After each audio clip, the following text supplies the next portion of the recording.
Indian premier লিগে কিংবদন্তি spinner Muttiah মুরালীধরন কিংবা অজি লেগ স্পিনার শেন ওয়ার্নকে টপকে গেছেন Shakib Al Hasan, Pat Cummins, Mitchell স্টার্করা আছেন মুস্তাফিজুর রহমানের পেছনে।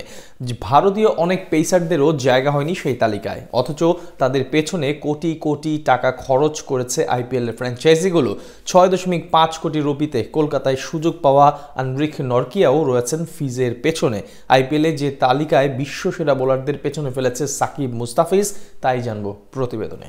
আগামী 22শে মার্চ শুরু হবে ইন্ডিয়ান প্রিমিয়ার লিগের এবারের আসর। বর্তমান চ্যাম্পিয়ন কলকাতা নাইট রাইডার্স ও বিরাট কোহলির বেঙ্গালুরুর মধ্যকার ম্যাচ দিয়েই যাত্রা শুরু হবে এবারের আসরের। এখন পর্যন্ত এই আসরে বাংলাদেশি কোনো ক্রিকেটার সুযোগ না পেলেও টুর্নামেন্টটি নিয়ে টাইগারদের রয়েছে বাড়তি আগ্রহ, কেননা আসরটিতে খেলেছেন বাংলাদেশি একাধিক ক্রিকেটার। তবে আসরটিতে আলো কাটতে পারেনি খুব বেশি টাইগার ক্রিকেটার। মাশরাফি বিন মুর্তজা, মোহাম্মদ আশরাফুল, তামিম ইকবাল, আব্দুর রাজ্জাকরা ইন্ডিয়ান প্রিমিয়ার লিগে সুযোগ পেলেও নামের প্রতি সুবিচার করতে পারেনি। তবে এক্ষেত্রে ব্যতিক্রম বাংলাদেশি দুই ক্রিকেটার সাকিব আল হাসান ও মুস্তাফিজুর রহমানের আইপিএল এ রয়েছে অসংখ্য সব রেকর্ড। এখন পর্যন্ত 5টি ভিন্ন ফ্র্যাঞ্চাইজির হয়ে মাঠ মাতিয়েছিলেন টাইগার পেসার মুস্তাফিজুর রহমান। 2015 সালে আন্তর্জাতিক ক্রিকেটে অভিষেকের পরের বছরে আইপিএল এ সুযোগ পেয়ে যান কাটার মাস্টার। প্রথম আসরে খেলতে গিয়ে বাজিমাত করেন তিনি। সানরাইজার্স হায়দ্রাবাদের হয়ে পুরো মৌসুমে 16 ম্যাচে 16 উইকেট শিকার করে শিরোপা জেতান হায়দ্রাবাদকে।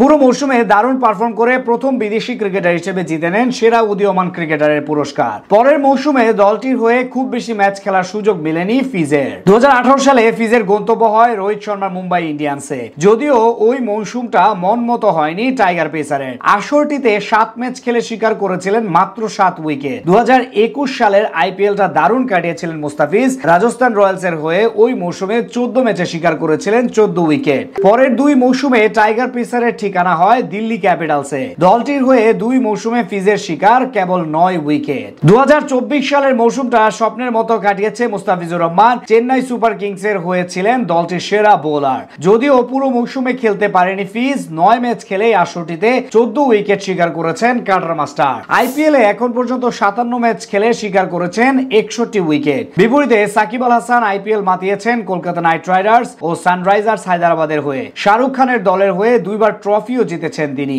এছাড়া 2018 সালে দারুণ পারফর্ম করে হায়দ্রাবাদকে তুলেছিলেন ফাইনালে। আইপিএল এ এখন পর্যন্ত 71 ম্যাচ খেলে 63 উইকেট শিকার করেছিলেন তিনি।